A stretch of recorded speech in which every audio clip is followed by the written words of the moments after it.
बिस्मिल्लाहिर्रहमानिर्रहीम। ये लेक्चर हमारा कंसिस्ट कर रहा है मेथड्स और फॉर्म ऑब्जेक्ट्स के ऊपर, जिनको हम मेनली टारगेट करेंगे। आज के इस लेक्चर में हम कवर कर रहे हैं number methods, string methods, math के कुछ रेफरेंसेस कवर करेंगे, फॉर्म ऑब्जेक्ट्स, फॉर्म की कलेक्शंस, कुछ कोडिंग एग्जांपल देखेंगे और एंड पे एक डेमो देखेंगे। नंबर मेथड्स ऐसे मेथड्स हैं जो कि नंबर्स को डील करने के लिए यूज किए जाते हैं और ये बिल्ट इन मेथड्स हैं। They help us to make sure कि हमारे पास आसानी से हम डिफरेंट किस्म के कॉमन न्यूमेरिकल फंक्शंस परफॉर्म कर सकें न्यूमेरिकल डेटा के ऊपर, नंबर्स के ऊपर। ये कुछ फंक्शंस जो कॉमनली यूज किए जाते हैं वो यहाँ पे गिवन है। एक फंक्शन है इज फाइनाइट। ये नंबर ये फंक्शन ये मेथड ये चेक करता है कि एक जो वैल्यू है वो एक फाइनाइट नंबर है या इनफाइनाइट है, यानी कोई अनडिफाइंड किस्म की वैल्यू तो नहीं आ गई है, to make sure that. Then एक और जो मोस्ट कॉमनली यूज मेथड है दैट इज इंटीजर।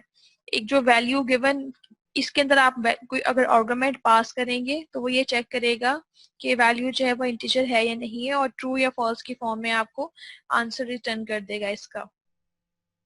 अगर आपके पास आंसर, अगर इसका फंक्शन अप्लाई करने का आंसर ट्रू आ रहा है, दिस मीन्स जो वैल्यू आपने चेक करने के लिए इनपुट की थी that would be integer. Then एक और कॉमनली यूज फंक्शन है NaN, नॉट अ नंबर, यानी function name is NaN, is not a number. ये चेक करता है द वैल्यू, जो गिवन वैल्यू दी जा रही है वो नंबर है या नहीं है। मोस्टली हमें इसकी जरूरत पड़ती है जब हमने वैलिडेशंस अप्लाई करनी होती है अपने फॉर्म के अंदर, कि हमने ये चेक करना है कि यूजर ने जो डेट एंटर की है या यूजर ने जो एज एंटर की है स्पेशली, वो नंबर में एंटर की है या उसने कुछ और रैंडम कोई वैल्यू एंटर कर दी है या टेक्सचुअल फॉर्म में डेटा एंटर कर दिया है। तो इस चीज को मेक श्योर करने के लिए हम इस फंक्शन को भी यूज कर सकते हैं। If the given value is not a number, then we can alert the user that the information is incorrect, something like that. इस सेफ इंटीजर का फंक्शन यूज किया जा सकता है जस्ट टू मेक श्योर कि वैल्यू हमारे जो safe integer है उसी रेंज में लाई करी हुई। बहुत बड़ी अगर वैल्यू है तो समटाइम जो इंटीजर की लिमिट है, रेंज है, उससे एक्सीड ना कर जाए। we can check by using it to exponential। हम उसके एक्सपोनेंट पावर या नोटेशन फाइंड करने के लिए यूज कर सकते हैं किसी भी वैल्यू का।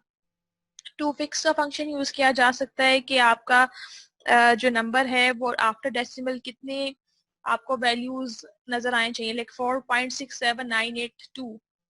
इस वैल्यू में 6-7 अगर आप चाहते हैं कि सिर्फ 2 वैल्यूज नजर आए डेसिमल के बाद, तो वो 2 को फिक्स कर देगा, बाकी चीजों को रिमूव कर देगा, वो रिजल्ट में शो नहीं करेगा। उसके बाद आ जाता है टू प्रिसीजन। टू प्रिसीजन जो है वो नंबर की लेंथ को प्रिसाइज करता है। फिक्स में क्या था कि आपका जो वैल्यू है वो राउंड ऑफ नहीं होती है, प्रिसीजन में जो है वो वैल्यू राउंड ऑफ भी होती है। प्रिसीजन में अगर आप दे देते हैं 2 की वैल्यू, इसका मतलब है डेसिमल के बाद 2 डेसिमल प्लेसेस तक उसको राउंड ऑफ कर लिया जाए, रिमेनिंग वैल्यू को रिमूव कर दिया जाए। फिर हमारे पास एक मेथड आया था टू स्ट्रिंग का, जो कि नंबर को स्ट्रिंग में कन्वर्ट करता है। समटाइम हमें कुछ वैल्यूज को एज अ स्ट्रिंग कंसिडर करना होता है, तो उस यानी सम वैल्यूज वी वांट कि इनके ऊपर कोई न्यूमेरिकल कैलकुलेशन परफॉर्म नहीं की जानी चाहिए, या in simple way we have a reason to convert a number into a string। उसके लिए आप इसमें जो भी इनपुट देंगे वो स्ट्रिंग में कन्वर्ट कर देगा। then we have a value of function। ये आपके पास एक जो रिटर्न करता है, वो अगर वो वैल्यू एग्जिस्ट कर रही है उस नंबर की, तो उसे रिटर्न करेगा कि उसकी वैल्यू क्या है, और वो किसी खास इंडेक्स पे है तो इंडेक्स भी रिटर्न किया जा सकता है। उसके लिए एक और फंक्शन भी मौजूद है, वो हम अपने एक और लेक्चर में देख लेंगे। वैल्यू रिटर्न करते हैं कि वो किस इंडेक्स पोजीशन पे जो करेक्टर या जो वैल्यू आप सर्च कर रहे हैं वो कहाँ पे हमें मिल रही है। फिर आ जाते हैं इसका ये पीछे करना 1 मिनट स्लाइड में जी। मैम, स्लाइड पीछे वो इस सेव इंटीजर का फंक्शन क्या काम करता है? हमारे पास सम टाइम कुछ ऐसी बड़ी वैल्यू होती है जो जिसकी वैल्यू जो है वो इंटीजर की रेंज से बाहर जा रही होती है। फॉर एग्जांपल अगर हमारे पास इंटीजर की रेंज जो है 655,635 ऐसे कुछ एक वैल्यू है जो कि मैक्सिमम लिमिट है जो इंटीजर जो है होल्ड कर सकता है वेरिएबल। अगर हमारे पास जो वैल्यू है काफी बड़ी है and we are not sure कि वैल्यू जो है वो इंटीजर की रेंज में मैनेज की जा सकती कि नहीं की जा सकती, बिकॉज हो सकता है वो उसकी अपर लिमिट से एक्सीड कर जाए, तो उस लिए फिर हमारे पास एक पॉसिबिलिटी है, हम एक चेक लगा सकते हैं if the value is the safe integer और नॉट। वो यस ये ट्रू या फॉल्स की फॉर्म में आपको वैल्यू रिटर्न कर देता है। फिर उस सूरत हाल में हम इसको एक एज एक्सेप्शन हैंडल कर सकते हैं कि अगर वैल्यू सेफ नहीं है तो क्या किया जाए। बट अगर हम ये कंडीशन नहीं लगाते तो सम टाइम अगर यूजर ने बहुत बड़ी वैल्यू एंटर कर दी है और जो हमारा इंटीजर वेरिएबल है उसकी लिमिट से वो एक्सीड हो रही है, तो फिर आपके पास जो है वो सिस्टम क्रैश होने की पॉसिबिलिटी बन जाती है, क्योंकि इतनी बड़ी वैल्यू सिस्टम स्टोर ही नहीं कर सकता इंटीजर के अंदर। तो वो डेफिनेटली या क्रैश करेगा प्रोग्राम या कुछ और एरर्स या बग्स क्रिएट करेगा प्रोग्राम के अंदर, या आपका रिजल्ट एक्यूरेट नहीं आएगा। ठीक है, मैम फ्लोट के लिए भी होगा फिर इस तरह? फिलहाल हमारे पास जो बिल्ट इन फंक्शंस है वो ये है सेफ इंटीजर के लिए हैं, फ्लोट के लिए आपको कुछ और करना पड़ेगा। I hope it is clear.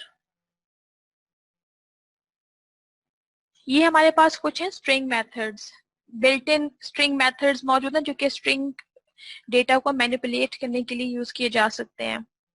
यहाँ पे हमारे पास जो फर्स्ट मेथड नजर आ रहा है दैट इज कैरेक्टर एट। ये रिटर्न करता है कि आपने अगर इसमें एक खास इनपुट दे दी है, you want to find out कि लेट्स से ए, हमारे पास ए जो कैरेक्टर है वो गिवन स्ट्रिंग के अंदर किस जगह पे एग्जिस्ट कर रहा है, तो ये फंक्शन आपको स्पेसिफिक इंडेक्स वैल्यू रिटर्न करेगा अगर एग्जिस्ट कर रहा है, अगर नहीं कर रहा तो आपको वो -1 रिटर्न करेगा। सो हम इस पर कंडीशन भी लगा सकते हैं कि अगर करेक्टर एट की जो वैल्यू है वो 0 से कम है, इसका मतलब है वैल्यू जो है वो एग्जिस्ट नहीं करती थी या करेक्टर एग्जिस्ट नहीं करता था। अब यही फंक्शन जो है वो सेम काम करता है लेकिन आपको उसका यूनिकोड देगा उस करेक्टर का अगर वो एग्जिस्ट करता है तो। ठीक है, देन कॉनकैट का फंक्शन बहुत कॉमनली यूज होता है, दो या दो से ज्यादा स्ट्रिंग्स को कंबाइन करने के लिए यूज किया जा सकता है कॉनकैट का फंक्शन। इसमें आप वो फंक्शन आप इसके स्टार्ट में वेरिएबल दे देंगे और इसके बाद इसके आर्गुमेंट्स में वो वैल्यू पास कर देंगे जिन दो चीजों का आपने कॉन्कैटिनेशन करना है।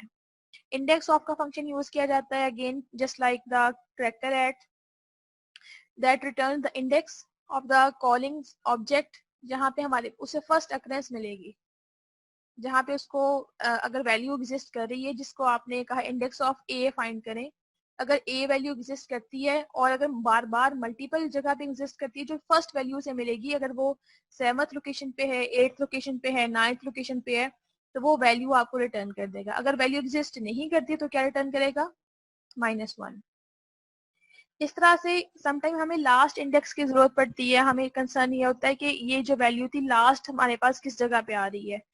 ये इंडेक्स ऑफ आपका फर्स्ट इंडेक्स लोकेशन रिटर्न कर रहा है उस वैल्यू की, उस कैरेक्टर की, ये आपको लास्ट इंडेक्स ऑफ रिटर्न कर रहा है कि आपके पास ये जो वैल्यू ए है फॉर एग्जांपल, ये आपके पास इस पूरी की पूरी क्यूरी में जिस लास्ट जगह पे आई है वो कौन सी है। जैसे इसमें हमारे पास ये वैल्यू ऑफ ए यहाँ पे आ रही है, इस जगह पे आ रही है, तो इसकी जो भी इंडेक्स लोकेशन है आपको वो रिटर्न कर देगा लास्ट वाली। ठीक है, इस तरह से लेंथ का फंक्शन यूज किया जाता है। ये जो स्ट्रिंग की लेंथ हमें फॉर एग्जांपल हम समटाइम ये जानना चाहते हैं कि यूजर ने कितनी लॉन्ग जो है वो स्ट्रिंग एंटर की है, उसमें कितने कैरेक्टर्स हैं या कितनी वैल्यूज हैं, उसको फाइंड करने के लिए आप लेंथ का फंक्शन यूज कर सकते हैं। मैच का फंक्शन यूज किया जा सकता है डिफरेंट किस्म के रेगुलर एक्सप्रेशंस को मैच करने के लिए। रेगुलर एक्सप्रेशंस हमारे पास पैटर्न्स होते हैं जो हमने डिफाइन किए होते हैं सर्चिंग क्राइटेरिया को डिफाइन करने के लिए, या अपने इनपुट को किसी खास टाइप से डिफाइन करने के लिए। तो उसके लिए उन रेगुलर एक्सप्रेशंस को किसी खास स्ट्रिंग के साथ अगर आपने मैच करना है, उसके लिए आप ये मैच का फंक्शन यूज कर सकते हैं। हम अपने आने वाले लेक्चर्स में रेगुलर एक्सप्रेशंस को भी एक्सप्लोर करेंगे, उसमें आप ये डिटेल से देख सकते हैं कि मैच यूज किस तरह से किया जाता है। रिप्लेस का फंक्शन यूज किया जा सकता है, आप कोई खास वैल्यू अगर फाइंड करना चाहते हैं और उसको चाहते हैं after finding that value you want to replace the value with some other string और सब स्ट्रिंग, तो आप रिप्लेस का फंक्शन यूज कर सकते हैं। सर्च का फंक्शन अगेन रेगुलर एक्सप्रेशंस के साथ यूज किया जाता है। अगर आपने किसी गिवन स्ट्रिंग के अंदर कोई खास किस्म की जो है वैल्यू फाइंड करनी है, स्ट्रिंग फाइंड करनी है, उसके लिए फिर आप सर्च का फंक्शन यूज कर सकते हैं। सो सर्च और मैथ जो है इसकी एग्जांपल्स हम अपने आने वाले लेक्चर्स में रेगुलर एक्सप्रेशन के साथ स्टडी करेंगे। स्ट्रिंग मेथड्स और भी हैं, आप स्लाइस का मेथड यूज कर सकते हैं कोई खास सेक्शन ऑफ द स्ट्रिंग को कट करने के लिए, यानी अगर आप इन बिटवीन चाहते हैं कि फॉर एग्जांपल आई वांट कि यहाँ से कैरेक्टर से लेके और ये बिगिनिंग तक जो इंफॉर्मेशन है ये कट हो जाए, तो आप इसके लिए स्लाइस का फंक्शन यूज कर सकते हैं। स्प्लिट जो है वो एक एरे ऑब्जेक्ट को एरेज में मल्टीपल सब स्ट्रिंग्स में स्प्लिट कर सकती है। सब स्ट्रिंग का जो फंक्शन है अगेन ये आपको हेल्प करता है कि आप स्पेसिफिक लोकेशन सर्च कर सकते हैं कैरेक्टर की, कि आप खास जगह पे किसी की बिगिनिंग या किसी स्पेसिफिक लोकेशन पे आपने कुछ कैरेक्टर सर्च करनी है, आप वो सर्च कर सकते हैं। इस तरह से आपके पास to locale lower case to locale upper case, ये आपके पास लोकेल वैल्यूज फाइंड करने के लिए यूज हो सकता है, यानी लोकेलिटी आपकी कौन सी है उसको अपर केस और लोअर केस में कन्वर्ट करने के लिए यूज किया जा सकता है। टू लोअर केस का सिंपल फंक्शन है और टू अपर केस का फंक्शन है, हमने अभी प्रीवियस एग्जांपल में इनको यूज भी किया था। टू स्ट्रिंग का फंक्शन है, जिस तरह से हमने टू इंटीजर किया था, अब टू स्ट्रिंग भी है कि आपने किसी वैल्यू को अगर स्ट्रिंग में कन्वर्ट करना है आप उसको कन्वर्ट कर सकते हैं। वैल्यू ऑफ का फंक्शन है, if you want to find out the value of a specific primitive object तो आप उसके लिए वैल्यू ऑफ का फंक्शन यूज कर सकते हैं। कुछ स्ट्रिंग फंक्शन की एग्जांपल देखते हैं कि आपने यूज कैसे करना है। लेट्स से आपने नया स्ट्रिंग वेरिएबल बनाया, आपने कहा दिस इज स्ट्रिंग, ये इसकी वैल्यू है। Now you want to find out कि जो स्ट्रिंग वैल्यू है इसकी टोटल लेंथ कितनी है। इसके लिए आप ये जो आपने वेरिएबल लिया था, वेरिएबल डॉट लेंथ इज, आपने ये as it is double quotes में लिख लिया, ये आपके पास एज इट इज लिखी हुई चीज आ जाएगी। अब यहाँ पे आप प्लस का ऑपरेटर यूज करें, that is the concatenation operator, और यहाँ पे आपने यूज किया str डॉट लेंथ। सो उसने क्या करेगा, अब आपका वैल्यू जो रिटर्न करेगा वो रिटर्न करेगा कि आपके पास ये जो स्ट्रिंग है उसकी टोटल लेंथ कितनी है। देन हमारे पास एक और एग्जांपल है स्लाइस की, हम स्लाइस कर सकते हैं चीजों को। फॉर एग्जांपल हमारे पास ये स्ट्रिंग है apples are round and apples are juicy. अब हम ये चाहते हैं कि इसमें हम ये जो वैल्यू है स्ट्रिंग की इसको हम स्लाइस करें, कहाँ से, इसका स्टार्टिंग हम शुरू कर दें 3 से और ये कहाँ तक जाए -2 से जाए। अभी थोड़ा ट्रिकी है, -2 मीन्स के जब स्ट्रिंग खत्म हो जाए उसके बाद दोबारा वापस आए और दोबारा से कुछ चीजें और कट ऑफ कर ले। सो अब ये करेगा क्या कि जब हम इसको इस स्ट्रिंग को पास करें इसमें तो 3 से स्टार्ट होके यानी 3 स्ट्रिंग्स को छोड़ देगा, उसके बाद फर्दर काम शुरू करेगा। सो -2 मीन्स कि आपके पास जो है वो जो आपकी रिमेनिंग जो चीजें हैं वो आपके पास जो वो लास्ट 2 जो चीजें हैं उसको उसने रिमूव करना है। सो y और डॉट जो है वो इन 2 चीजों को रिमूव करेगा। सो आपके पास जो आउटपुट आएगी वो कुछ इस तरह से आएगी, APP को उसने रिमूव कर दिया क्योंकि आपने कहा था कि 3 से स्लाइस करना शुरू कर दे, तो APP को उसने रिमूव किया, उसके बाद y और डॉट को उसने आपकी स्ट्रिंग से रिमूव कर दिया बिकॉज आपने -2 का इंडेक्स दिया हुआ था। ठीक है, मैथ्स रेफरेंस यूज किया जा सकता है। मैथ की ऑब्जेक्ट उसको यूज करते हुए आप डिफरेंट किस्म के ये गिवन फंक्शंस यूज कर सकते हैं जो कि मैथमेटिकल फंक्शंस परफॉर्म कर रहे हैं। इसमें ABS का फंक्शन आपके पास एब्सोल्यूट वैल्यू रिटर्न करेगा अगर x कोई इंटीजर है।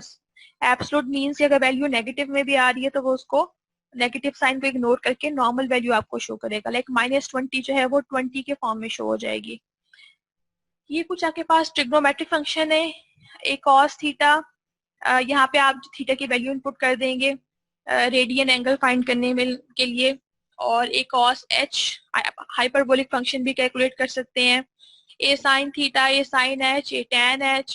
देन ये आपके पास डिफरेंट किस्म की और आर्गुमेंट्स है कि मैथमेटिकल क्यूबिक रूट फाइंड करने के लिए आप यूज कर सकते हैं। सीरिंग फंक्शन मींस कि आपके पास जो हाईएस्ट वैल्यू है उसको रिटर्न करवा सकते हैं।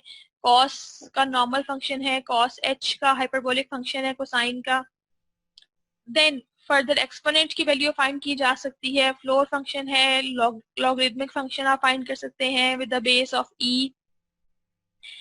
मैक्सिमम का फंक्शन है, मिनिमम का फंक्शन जिसके अंदर आप वैल्यूज पास कर दें, उसमें से वो automatically without using any condition और एनी फर्दर कोड आपको वो कैलकुलेट कर देगा कि मैक्सिमम और मिनिमम वैल्यू क्या है गिवन आर्गुमेंट्स के अंदर। वो वैल्यूज मल्टीपल हो सकती हैं। पावर का फंक्शन है कि x की पावर जो है आपने y करनी है, उसके लिए आपके पास पावर का फंक्शन एग्जिस्ट करता है। रैंडम का फंक्शन है, एक रैंडम नंबर जनरेट कर देगा बिटवीन 0 एंड 1। राउंड ऑफ का फंक्शन है जो कि राउंड करेगा नियरेस्ट इंटीजर को। साइन, देन साइन के आप hyperbolic function, square root calculate कर सकते हैं आप, tan थीटा कैलकुलेट कर सकते हैं, tan का हाइपरबोलिक फंक्शन कैलकुलेट कर सकते हैं। आप किसी खास पार्ट ऑफ द नंबर को ट्रंकिएट भी कर सकते हैं, यानी उसको उसमें से जो लेट्स से 3.17 ये ट्रंकेटेड वैल्यू है पाई की, जो कि एक 14 से 15 कैरेक्टर्स के ऊपर, नंबर्स के ऊपर, डिजिट्स के ऊपर कंसिस्ट कर रहा है। सो समटाइम हमें ट्रंकिएट करने की जरूरत भी पड़ती है अपने आउटपुट को। उसके बाद आती है कुछ object properties of form. Form की ये गिवन प्रॉपर्टीज अवेलेबल हैं।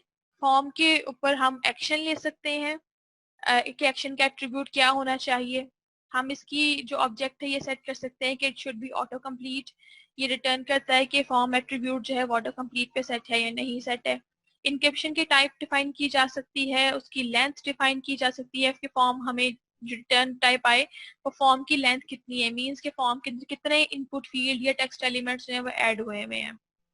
फिर हम फॉर्म का मेथड डिफाइन कर सकते हैं कि गेट हो या पोस्ट हो, इस चीज को सेट कर सकते हैं।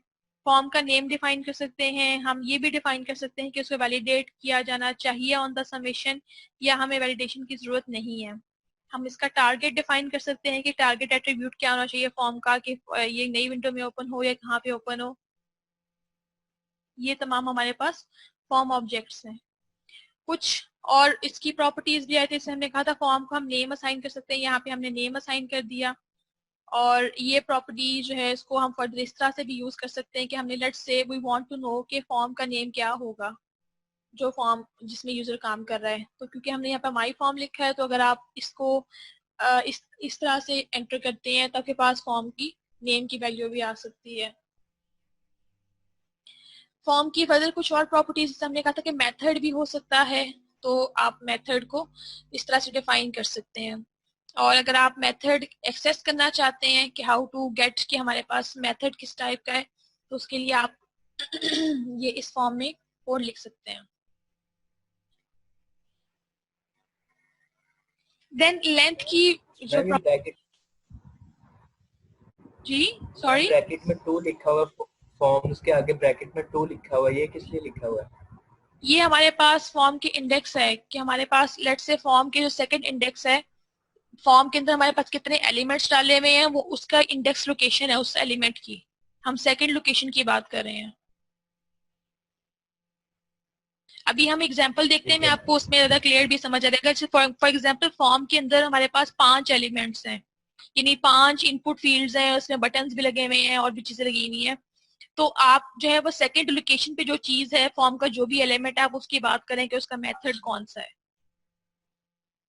ठीक है। जी ठीक है, थैंक उसके यू। बाद फिर आ जाएगा हमारे पास लेंथ की प्रॉपर्टी। आप जो है फॉर्म की ओवरऑल लेंथ भी फाइंड कर सकते हैं। ये हम उस टाइम पे यूज करते हैं जब हम ये चाहते हैं कि यूजर जितना भी डाटा फॉर्म के अंदर एंटर कर रहा है हम उसे जब वो एंटर कर ले तो हम तमाम का तमाम डेटा गेट करें और उसके बाद उसको डेटाबेस में सेव करें।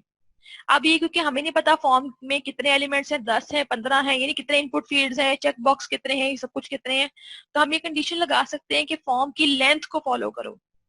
फॉर्म की लेंथ मीन्स के फॉर्म के अंदर कितने इनपुट एलिमेंट्स हैं वो तमाम के तमाम है, उसकी लेंथ को फॉलो करो, उसके ऊपर हम लूप लगा लें।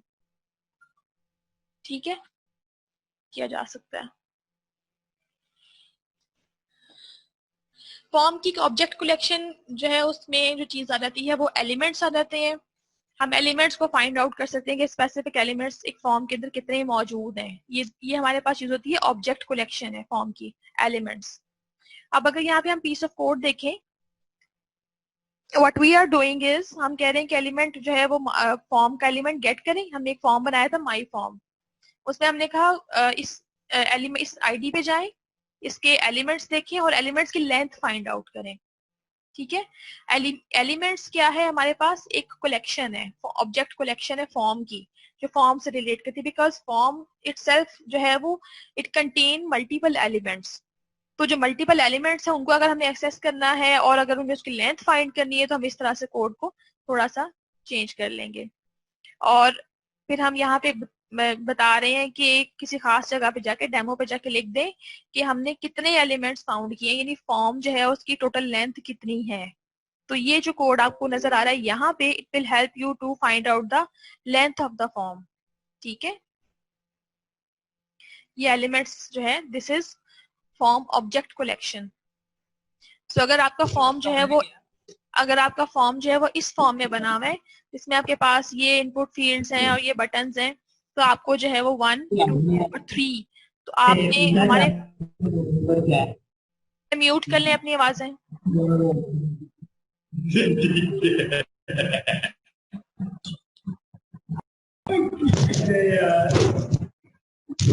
ये क्या हुआ?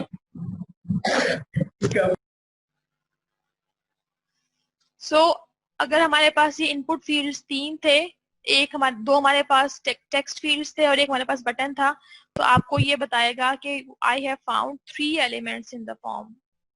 ठीक है, दिस इज व्हाट एलिमेंट 2 इस फॉर्म में। पेज की रिडायरेक्शन की जा सकती है और अगर आप विंडो ऑब्जेक्ट यूज करें तो आप पेज को अकॉर्डिंगली प्रिंट भी कर सकते हैं। Now window is an object of window, और इसके अलावा हमारे पास डॉक्यूमेंट ऑब्जेक्ट मॉडल में कुछ और ऑब्जेक्ट्स भी हैं, जैसे हमने एक डॉक्यूमेंट की ऑब्जेक्ट भी देखी थी। सो आप उसको यूज करते हुए प्रिंटिंग भी परफॉर्म कर सकते हैं, पेज की रिडायरेक्शन परफॉर्म की जा सकती है कि इसकी लोकेशन जो है, अगर आपने यूजर को नेविगेट करवाना है किसी खास एरिया पे तो आप उसको रिडायरेक्ट भी कर सकते हैं। कोड एग्जांपल्स की तरफ आ जाते हैं। जैसे हमने कहा था कि एक फंक्शन यूज किया जा सकता है, not is not a number. इसका अगर हम कोड देखें, what it will do is to provide some information कि जो गिवन नंबर आप एंटर कर रहे हैं वो नंबर है कि नहीं है। यहाँ पे हमने कुछ एग्जांपल्स लिए समझने के लिए कि लेट्स से अब 123 इज अ नंबर, तो इसकी रिजल्ट जो आएगा नजर आपको वो ट्रू की फॉर्म में नजर आएगा। नाउ -1.23 इट्स अ नंबर, तो इसका रिजल्ट भी आपको ट्रू फॉर्म में नजर आएगा। सो हम यहाँ पे क्या कर रहे हैं, ये इसकी जो वैल्यू आ रही है ट्रू या फॉल्स की फॉर्म में, उसको अपने इस वेरिएबल में एड अप करते जा रहे हैं, इसकी कलेक्शन बनाते जा रहे हैं। और इन द एंड हमने जब तमाम वैल्यूज इसमें एंटर कर दी हैं, हम ये कह रहे हैं कि इसकी जो आ रही है इसकी कलेक्शन थी रिजल्ट सेट की, उसको आप प्रिंट कर दें। सो जब इसकी आउटपुट हम चेक करेंगे वो कुछ इस फॉर्म में आ जाएगी कि 123 हमारे पास फॉल्स आ रहा है, -123 फॉल्स आ रहा है, ये वाला चीज हमारे पास फॉल्स आ रही है, नॉट अ नंबर जो है वो ये ट्रू आ रहा है। जितने भी नंबर्स होंगे, नॉट अ नंबर मीन्स के ये नंबर तो है, this means the value is false यहाँ पे, because 123 is a number, is not a number means this value has become false. So जो जो चीजें हमारे पास नंबर नहीं होंगी वो वैल्यू जो है उसकी फॉल्स आ जाएगी, सॉरी ट्रू आ जाएगी। तो अब हमारे पास रहती है एक और एग्जांपल जिसमें हम यूज कर रहे हैं टू स्ट्रिंग का फंक्शन। लेट से हम कोई वैल्यू एक नंबर लिखते हैं, उसमें या फिर 3 हमने असाइन कर दिया नंबर को। अब हमने इसको अगर टू स्ट्रिंग में कन्वर्ट करना है तो आपने जस्ट ये वेरिएबल लिया डॉट टू स्ट्रिंग। अब इसने क्या किया, इसको नंबर को स्ट्रिंग में कन्वर्ट कर दिया और आपने कहा कि इसको n को असाइन कर दें, और n को आप अल्टीमेटली प्रिंट भी करवा सकते हैं, किस फॉर्म में आपकी आउटपुट आ जाएगी। अभी जो 15 वैल्यू है इसके ऊपर आप फर्दर अरिथमेटिक ऑपरेशंस परफॉर्म नहीं कर सकते, आप इसको ऐड नहीं कर सकते, बिकॉज ये जो number 15 although it is 15 but it has been converted into a string. आप मैक्सिमम वैल्यू फाइंड कर सकते हैं। मैक्सिमम के लिए हमने कहा था कि क्योंकि मैथ का रेफरेंस है तो उसके लिए रेफरेंस ऑब्जेक्ट मैथ की यूज की जाएगी। लेट्स से आपने एक बटन पे कहा कि एक फंक्शन कॉल किया जाए फाइंड मैक्स का, और फाइंड मैक्स को आपने डिफाइन कर दिया कुछ इस फॉर्म में मैथ डॉट मैक्स। इसके अंदर आपने वो तमाम वैल्यूज की लिस्ट दे दी जिसमें से आप मैक्सिमम फाइंड करना चाहते हैं। This list can be long as well. So इस लिस्ट में से जो मैक्सिमम वैल्यू उसको नजर आएगी या जो फाइंड करेगा वो वैल्यू प्रिंट कर देगा। सो इस सूरत हाल में, इस सिनेरियो में हमारे पास मैक्सिमम वैल्यू ये आपको यहाँ पे नजर आ रही है। Let's have a look on the code demo. So हमने जो एग्जांपल कही थी कि हम फॉर्म के एलिमेंट्स फाइंड कर सकते हैं, उस एग्जांपल को देखते हैं। यहाँ पे हमने एक फॉर्म बनाया, माई फॉर्म के नाम से। हमने उसमें एक्शन डिफाइन कर दिया कि कोई स्पेसिफिक पेज ओपन हो। फॉर द टाइमिंग हम इसको कैटर नहीं कर रहे हैं। और हमने यहाँ पर एक इनपुट फील्ड लगा दिया, उसमें हमने एक वैल्यू भी लिख दी डोनाल्ड की। और यहाँ पे हमने एक और इनपुट फील्ड लगा दिया, उसमें हमने बाय डिफॉल्ट वैल्यू टक डिफाइन कर दी है। अब यहाँ पर हमने एक बटन डिफाइन किया सबमिट का। और ये फॉर्म, दिस मीन्स के फॉर्म में हमारे पास 3 किस्म के एलिमेंट्स एग्जिस्ट कर रहे हैं। उसके बाद हमने नीचे एक बटन लगाया माई फंक्शन। हमने कहा जब उस पर क्लिक किया जाए तो माई फंक्शन का फंक्शन कॉल हो। अब फंक्शन क्या कह रहा है, let's go into the script. My function states that कि आप एक एलिमेंट गेट करें फॉर्म का, उसके एलिमेंट्स की कलेक्शन पे जाएं और फाइंड करें कि what is the length of the collection of that form elements. वो जो वैल्यू है उसको x को असाइन कर दें और x को आप प्रिंट कर दें कि कितनी उसकी वैल्यू थी। अब अगर हम इस कोड को रन करते हैं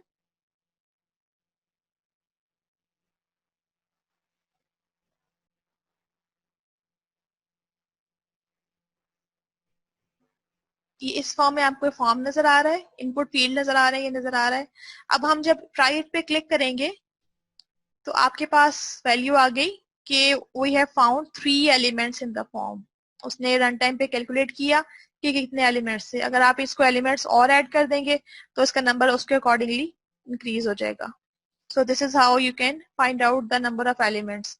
अब इस वैल्यू को आपने यहाँ पे प्रिंट करवा लिया जस्ट टू शो, लेकिन इसको आप किसी लूप के अंदर यूज कर सकते हैं कि लूप को उतनी बार चलाया जाए जितने एलिमेंट्स फॉर्म के अंदर मौजूद हैं।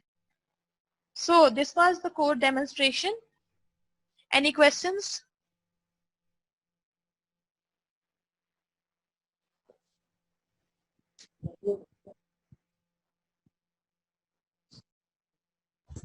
मैम ये लेक्चर कब अपलोड होंगे?